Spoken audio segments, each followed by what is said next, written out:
اعوذ باللہ من الشیطان الرجیم بسم اللہ الرحمن الرحیم.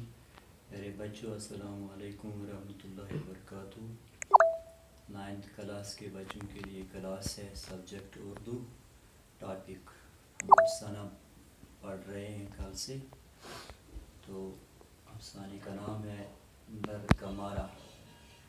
چونکہ ہم نے پڑھا نصب الراہ کہ سمجھ جوس متعلق تو سمجھ جوس سندس مجلس ناو رمضان جو یس نش تمی فن ہیچمت کہ مرد جانورن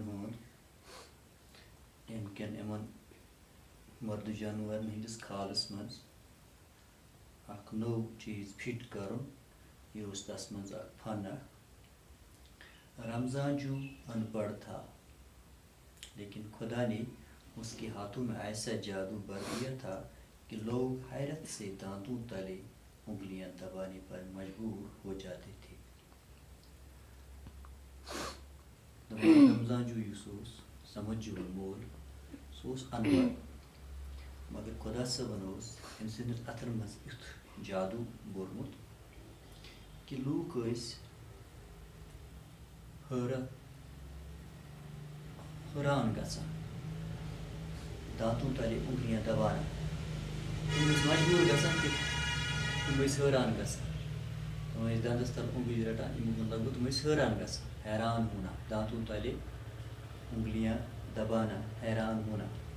اور لوگ بھی کم لوگ اب حیران گژھان انگریز جو والیانی ملک تھے. انگریز یم ہندوستان حاکم وقت یم ملک مالک وقت یم حکمران ملک ہندوستان اور 7 سمندر سے پار یمو 7 سمندر کراس کرمت. تعلیم علاج دوائیں چاندی کے سکے اور مکرانہ نظامی حکومت لائے تھے. یمو 7 سمندر پار کرت یور اونمت تعلیم علاج دوا یا چاندی ہند پونس تو بی سہ نظام سہ مکرانہ نظام اس نظام تم ہندوستانس پہ چلاوان یہ ذکر تم وقت ہندوستان غلام انگریزن ہندس قبضس تل کہا جاتا ہے ایک انگریز کپتان نے خوش ہو کر رمضان جو کو ایک دستخطی سرٹیفکیٹ دیا تھا. ون کہ انگریز کیپٹن سہ گو سٹھا خوش رمضان جو سن یہ فنکاری وچھت تم تج سرٹیفکیٹ تم دس سند دستخطی سند امس رمضان جوس جس میں لکھا تھا اگر رمضان جو لندن میں ہوتا تو بلا شبہ بادشاہ جارج ششم نے اس کا آرٹ دیکھ کر اس کو سر کا خطاب عنایت فرمایا تھا. تم تر مز لیکھمت اگر رمضان جو لندنس مز آسے ات کھانا شک اس تک بادشاہ جارج ششم سہ وچھے ام سند یہ آرٹ ام سند یہ فنکاری سہ دہے امس سرک خطاب.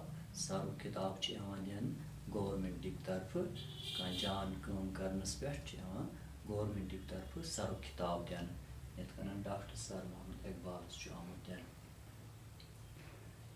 افسوس کہ یہ سرٹیفکیٹ اس آگ کی نظر ہو گیا تھا جس نے ایک منحوس رات کو رمضان جو کے مکان کو چشم زدن میں راک کا ڈھیر بنا دیا تھا. مگر افسوس یہ سرٹیفکیٹ یہ نارگز گژھان یل اخ منحوس رات اخ غم واجن رات خطرناک رات رمضان جو سندس مکانس وچھان یہ سا یہ سر ڈھیر بناوان وچھان ختم کران. اس وقت سمجھو کی عمر 18 برس کی تھی. وقت سمجھو سن وونس آسان 18 ورش اور دوسری جنگ عظیم ختم ہو گئی تھی. تو ام وقت عالم دویم جنگ ختم آسان گومت. اس آگ نے تو سمجھو کے باپ کی کمر ہی توڑ دی. اس نار ام سندس گرس لوگ تو ام نارن پھٹرو سمود جوٗ سٕنٛدِس مٲلِس رمضان جوٗس قمر یعنی کہ یہ گو بے بس، یہ گو لاچار، اور ساتھ میں حاجی اسماعیل کی کمر بھی توڑ دی تھی کیونکہ رمضان جو حاجی اسماعیل کا چہیتا کاریگر تھا۔ سۭتۍ سۭتۍ پھٕٹروو أمۍ نارن حاجی اسماعیل سُنٛد کمر تہِ، أمۍ سٕنٛز پوزیشن تہِ گٔے خراب تِکیٛازِ رمضان جو یُس اوس سُہ اوس أمۍ سُنٛدُے اکھ خاص کٲریگر، أمۍ سُنٛد اکھ یہِ ہسا یہِ ٹوٹھ کٲریگر اوس أمۍ سُنٛد یہِ رمضان جو حاجی اسماعیل سُنٛد۔ تِم مطلب گوٚو حاجی اسماعیل سُنٛد یہِ کٲم اوس چلان رمضان جو سٕنٛدۍ سۭتۍ تِکیٛازِ سُہ اوس کٲریگر، سُہ اوس مانا ہوا کٲریگر۔ تہٕ یوٚتام پوٚر اَسہِ یہِ پیراگراف، برونٛہہ کُن پرو صُبحس، بِہِو خۄدا صٲبَس حوالہٕ، خدا حافظ۔